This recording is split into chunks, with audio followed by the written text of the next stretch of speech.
The purpose of a peak limiter is to control the peak levels of a signal. Usually, we will have the goal of increasing the level without audible clipping.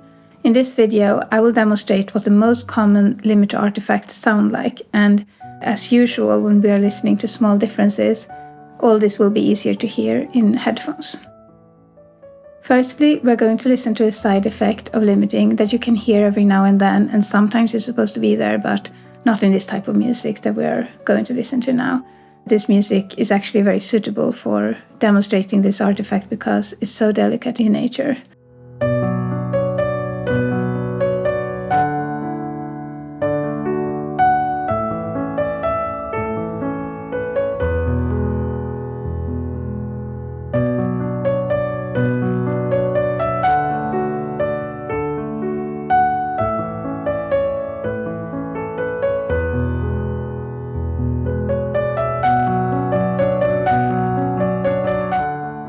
The artifact we're hearing here is distortion. It sounds like crackling. I think it's like a layer of different material from the mix that kind of lies on top of everything.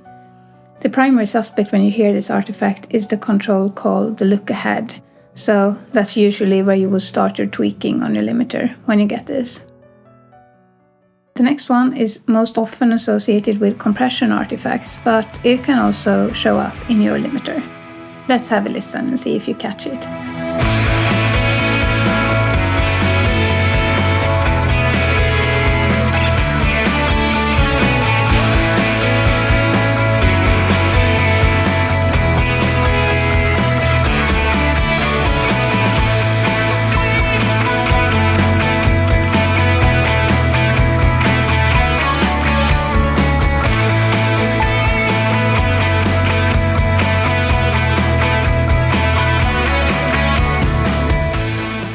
The correct answer here is pumping.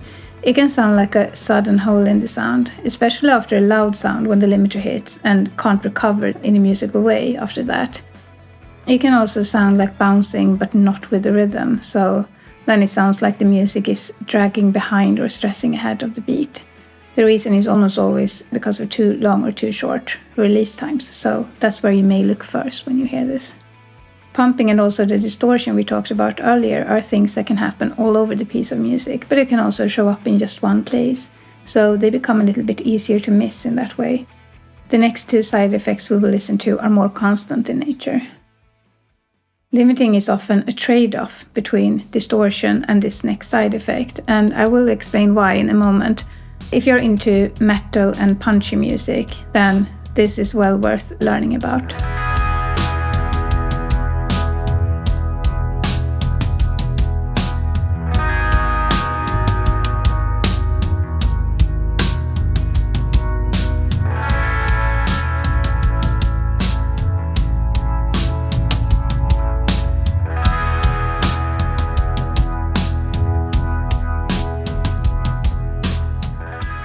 The side effect we just heard is the softening of transients, and the primary suspect is using a too long look-ahead time. And this is why there is a balancing act with distortion, since the shorter look-ahead you use, the more distortion you get. But with a long look-ahead, you may instead get this softening of transients. So this is a key concept to understand when it comes to keeping the punch in, for example, metal, especially if you want a loud master. Now we have come to our fourth main side effect that limiting can cause, and if you want to go into the direction of this artifact, then sometimes this can end up being a strategy. Usually not though. Let's have a listen.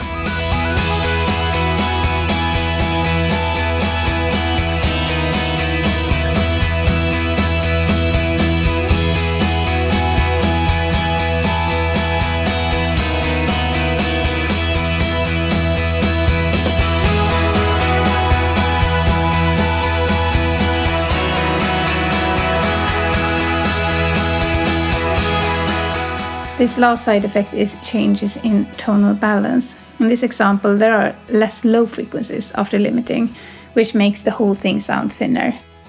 This is just one of the tonal balance changes that can happen in a limiter. With some material and limiter settings, you could also get a softer or duller sound.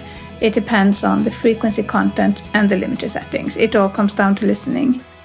When you get the hang of this though, you can actually do part of the EQing in the limiter when you have loud tracks. That's it for today. Good luck with your current projects and thank you for watching.